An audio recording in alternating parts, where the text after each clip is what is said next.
All right, today we're looking at FRQ number 4. All right, so let's go ahead and read through this, and let me get back up to where the actual picture of the FRQ is. Figure above shows the graph of f prime, the derivative of a twice differentiable function of f on the closed interval from 0 to 8. The graph of f prime has horizontal tangent lines at x equals 1, x equals 3, and x equals 5. The areas of the region between the graph of f prime and the x-axis are labeled in the figure. The function of f is defined for all real numbers and satisfies f of 8 equals 4. Okay, so we're given this graph that is, they're telling us is the derivative, and they even give us all the areas in the middle of it. It even tells us that these are the points where you for sure have a horizontal tangent line. Okay, a lot of information that we're given there. So find all values of x on the open interval from 0 to 8 for which the function has a local minimum. So remember, a local minimum happens when the derivative first equals 0, and then where the derivative changes from positive or from negative to positive. So let's look at what we have. First off, this is the derivative, so we first need to find where it equals 0. So we have equals 0 here, equals 0 here, equals 0 here. Then we're looking, of these three places, where does the derivative, which is this function, change from negative to positive? That one it doesn't change at all. That one it goes from positive to negative, and this is the only one where it goes from negative to positive. So that is at x equals 6. So let's go down and let's try and create an answer here. So x equals 6 is the only local min because f prime only changes from negative to positive at x equals 6. I think that's a pretty good answer. Now, this whole thing, answer with justification, is only 1 point. Pretty heavy, or a lot to write for a pretty low point value. Okay, let's move on to part 2, or part B. Determine the absolute minimum value of f on the closed interval from 0 to 8.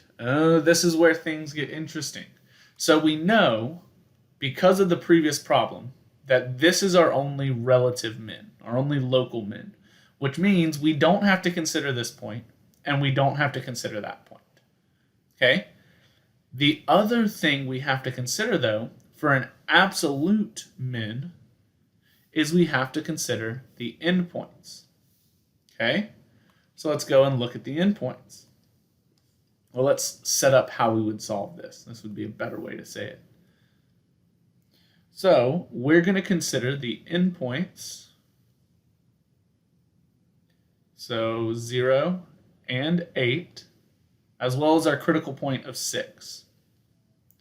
Now, we are looking for the absolute minimum value, not just which one is the minimum. So we need to find out what f is. Well, f of x is going to be equal to something a little bit different than normal. It is going to be the integral from x to 8. Okay? But instead of saying that that is going to be first, we need to look at the information they give us. They tell us f of 8 is equal to 4. So we know the ending value. We know what f of 8 is. Okay? But when we set up our integral, we're going to have to set it up differently. No longer is it going to be initial value plus the integral. This time, it's going to be our ending value minus the integral.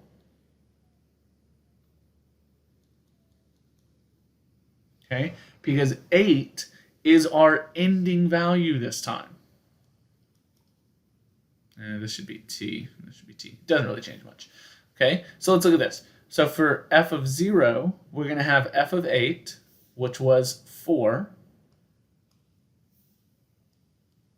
minus the integral from 0 to 8 of f of x dx. Well, to get the integral from 0 to 8, we're going to have to add up all these areas. So it's 2, 6, 3, 7. That's 10, 16, 17, 18. So that's 4 minus 18. Oh, sorry. Forget that this is a negative. So this is 7, 8, 9, plus 6, 15, minus 3. So that's 12. So 4 minus 12, which gives us a negative 8. All right, then we're going to do the same thing with 6. So it's 4 minus the integral from 0 to 8 of, or not, sorry, not 0 to 8, 6 to 8 of f of x dx, which is 4 minus, and this one we don't have to do much calculation, just gives us that area is 7, equals negative 3. Okay, so when we look at these, the absolute minimum value is at negative 8. So the absolute min is negative 8. Now, if you wanted to guarantee you got all the points, you could also check these other zeros as well, but it's really just going to be a lot of extra work that you don't need. We already know that this is the only local min, so that means this is the only possible min, or it's going to be minimum at one of these two. Okay? So this is our answer. Now, how many points would this have gotten us? You get 1 point for considering 0 and 6. So 1 point for considering both of those. That together is 1 point. 1 point for the answer of negative 8. Okay, really, that shouldn't be there. That should be here. 1 point for the answer of the min is negative 8. And then 1 point for your justification, which as all the times we've seen this, that is this whole chart. So 1 point for your justification as well. 3 points there. Next, we're looking at C. On the open intervals contained in 0 to 8, is the graph of f ever both concave down and increasing? Okay, so we're looking for, is f ever both concave down and increasing? So we have f prime. Let's look at the one that's easy enough to see. Increasing happens when f prime is positive. Okay, so let's look at the areas where f prime is positive. That's anything above this x-axis. So we know that it's not going to happen here. But we're just looking, does it ever happen? Okay? Does it ever happen? All right? So we know it's increasing on these. Now we need concave down. Well, normally when we're talking about concave down, we're saying the second derivative is negative. Well, the problem is we're only given the first derivative, so we have to reference only the first derivative. Well, if the second derivative is negative, that means the first derivative is decreasing. Okay? So we're going to be looking for where the first derivative is positive, which we've already got marked, and then where it's decreasing. Okay, so it's decreasing here, so not there, that segment, decreasing there, not here. So we have two different segments that fall into our category. We have from 0 to 1, and then we have from, well, let's not put brackets, let's put parentheses. And then we have from 3 to 4. Those are the places where f prime is both decreasing and positive. And that's going to be essentially our answer.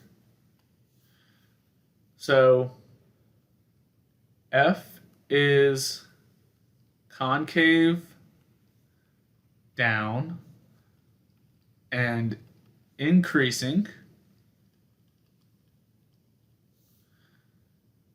from 0 to 1. Let's make sure we're putting parentheses, not brackets. And 3 to 4, because f prime is positive and decreasing. That covers the answer of when it happens and the explanation for why it happens. So this is actually 2 points. One for having the correct intervals, and then one for having your correct justification. So we've had 1 point, 3 points, 2 points. Should be able to do some simple math and figure out that the last answer is 3 points as well.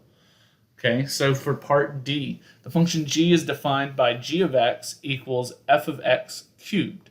If f of 3 is negative 5 over 2, find the slope of the tangent line to the graph of g at x equals 3. So let's think of what it's asking before we get into detail. We're looking for the slope of the tangent line of the graph of g at g equals 3. To find that, remember the 3 things we need. We need slope, which we're going to get that from doing g prime of 3. We need our x, which is 3. And then we need our y, which we're going to get by doing g of 3. Pretty simple. That breaking it down to that component makes this a much more straightforward problem. So let's look at what we have. Let's start by doing g of 3. We have an equation for g right here. We know g of 3 is going to equal f of 3 cubed. F of 3 is negative 5 over 2. And then cubing that gives us negative 125 over 8.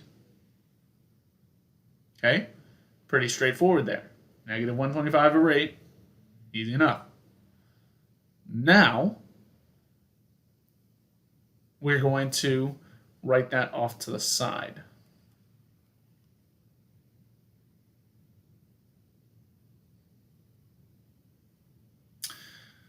Actually, scratch that.